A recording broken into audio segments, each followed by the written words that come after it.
Again, student weaver, we are here with our new successful motivational stories. आपको पता है हमेशा आपको एक सक्सेसफुल मोटिवेशन लेके आते हैं। उसका मकसद ये है कि आप लोग दिल्ली में बैठे घर में तैयारी कर रहे हैं, चाहे A1 स्पाउस वीज़ा के हवाले से, B1 UK वर्क वीज़ा के हवाले से वीडियो हो, तो हम आपको समझाएं कि आपने तैयारी करनी है कैसे। अक्सर लोग इसी चीज़ में फंसे रहते हैं कि B1 2 मॉड्यूल वाला करना है, 4 मॉड्यूल वाला करना है। तो आप एक तो कंप्यूटर पे सारा टेस्ट हो गया B1 और 4 मॉड्यूल वाला 4.5 या 5 बैंड के साथ हो रहा है। आज के जो हमारे खुश नसीब हैं, हमारे कैंडिडेट हैं, वो हैं सैयद हसन। इनसे पूछते हैं how he came to us. उन्होंने आए और B1 की तैयारी की। Now he got 5 band with thank God. इनके बड़े भाई UK में होते हैं। इनकी ज़ुबान की स्टोरी सुनते हैं तो बहुत मुबारक हो हसन आपको कि माशाल्लाह पास हुए।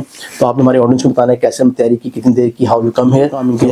अच्छा जी, अपनी ज़ुबानी ज़रा हमारे ऑडियंस को बताइए हसन कि हाउ यू गेट हियर, आप यहाँ कहाँ से पहुँचे हमारे तक और सारा सिनेरियो क्या वक्त कितने दिनों में तैयारी की। जी प्लीज़। जी मेरा नाम सैयद हसन है और आपने अभी तक हमारा चैनल सब्सक्राइब नहीं किया तो अभी सब्सक्राइब करें और बेल आइकॉन को क्लिक करके हमारी लेटेस्ट वीडियोस के बारे में अपडेट जानें। सब्सक्राइब कीजिए। मैं लाहौर से हूँ और वो कंसल्टेंट है सर रिजवान साहब। तो उनके रेफरेंस से काफ़ी स्टूडेंट्स यहाँ से आइल्स करके जा चुके थे। तो उन्होंने मुझे यहाँ पे भेजा कि सर इमरान से तैयारी करनी है। तो मैंने ये तकरीबन 1 महीने में ज़्यादा से ज़्यादा कवर कर लिया था और बहुत यानी कि अच्छे टाइम में कवर किया और मेरे डॉक्यूमेंट्स भी क्लियर हो चुके हैं। तो बाकी मेरे बड़े भाई बाहर होते हैं, उन्होंने मुझे स्पॉन्सर किया। UK में होते हैं ना? UK में। अच्छा जी, 3 जस्ट कुछ क्वेश्चन हम इनसे पूछते हैं ताकि हमारे ऑडियंस के लिए आसानी हो जाए। सबसे पहले तो मुझे ये बताएं कि ऑलरेडी आपका एक मिसहैप हो गया था कि आप पहले 7-8 महीने पहले पढ़ने आए थे, हमसे क्या इशू बना था? वो मेरा थोड़ा फिजिकल प्रॉब्लम था, ऑपरेशन हो चुका था बैकबोन का ना? जी जी, जिस उसमें एक प्रॉब्लम आपका आ गया था जी, जिस वजह से थोड़ा डिले करना पड़ा। मैं ऑडियंस के लिए समझाना चाह रहा हूँ, समटाइम्स हैपन कि आपकी जिंदगी में इस किस्म के फॉल्स आ जाते हैं ना, बैक प्रॉब्लम्स आ जाती हैं, इनको हो गया लाइक दैट। तो इसमें घबराने की जरूरत नहीं है। लेकिन उसके बाद फिर देखें, फिर आप 7-8 महीने बाद दोबारा आए, हमने दोबारा स्टडी किया। अभी जब इनका पेपर था 2 जनवरी को पेपर था और मंडे की शायद डेट थी, मंडे या ट्यूसडे की, और मेरा सैटरडे को दोपहर के वक्त एक्सीडेंट हो गया था। अब अगर इन्होंने खुद टेस्ट बुक कराया होता तो बताना ही चाह रहा हूँ, तो इनके पैसे आए होंगे थे। जी बिल्कुल ठीक है। अब चूंकि मैं कंसल्टेंट हूँ, मेरे थ्रू हुआ था, फिर हम चूंकि वो आगे बैठा कर सकते हैं, मतलब हम स्केड्यूल चेंज कर सकते हैं। मैंने स्केड्यूल चेंज किया, फीस बच गई। Main thing I just want tell you कि वो इनकी फीस बच गई, जो 65,000 आलम फीस जा रही है वो बच गई इनकी।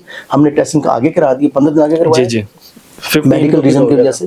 15 को हुआ पेपर और 15 को माशाल्लाह पेपर दिया और विदिन 1 to 2 डेज में रिजल्ट इनका आ गया, जिसकी गॉट 5.5। बट अगर देखें बैड लक हो गई, जैसे पहले ही बैड लक हो गई, इनकी प्रॉब्लम आ गई बैकबोन की, फिर हमने दोबारा तैयारी करवाई खैर और नाउ ही गॉट। लेकिन बताने का मकसद सारा ये कि कंटिन्यूसली लगे रहे, मेहनत करते रहे। अगर आपका 15 दिन का गैप बीच में जो आया था 2 तारीख से, उसमें भी आप घर पे तैयारी करते रहे, हम इनको तैयारी करवाई। क्योंकि हम जब किसी टारगेट को ले लेते हैं कि यार हमने एक टारगेट अचीव करना है, तो वे थैंक ऑफ गॉड कि हमारे पास जितने भी कंसल्टेंट के स्टूडेंट्स आते हैं डिफरेंट पढ़ने के लिए, तो वो ऑलरेडी उनका जो कॉस्ट लेटर होता है वो इशू होता है जी। इस तरह आपका भी था, ये होता है जी इनका कॉस्ट लेटर जो इशू होता है, वो दिखाता हूँ मैं आपको।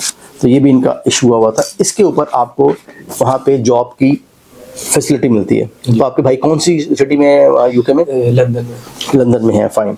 तो आपको कितनी कॉस्ट पड़ी है इसकी, आपके वर्क वीजे की? ऑलमोस्ट ये तकरीबन 30,000 पाउंड का रेट चल रहा है आजकल। ठीक है, तो ऊपर नीचे थोड़ा बहुत हो सकता है। आप अकेले भी जाएंगे जी? ठीक है। उनका हालांकि फैमिली वीजा, अगर आपके मैरिड होते तो आपकी 5 भी आपके साथ जा सकती थी। तो अक्सर लोग मुझसे पूछते हैं सर अगर UK वर्क वीजा में अगर एक बंदा जो कर लेता है दोनों हस्बैंड वाइफ में से, तो दूसरे को भी करना पड़ेगा? नहीं।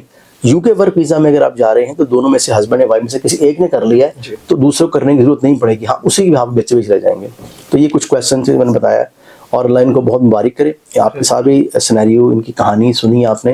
ये सिर्फ इसलिए मोटिवेट करने के लिए तमाम स्टूडेंट जो A1 स्पाउस वीजा करना चाह रहे हैं, B1 वर्क वीजा करना है, स्टडी वीजा करना चाह रहे हैं, they can contact with us. हमारा नंबर यहाँ मेंशन हो जाएगा 0232464155।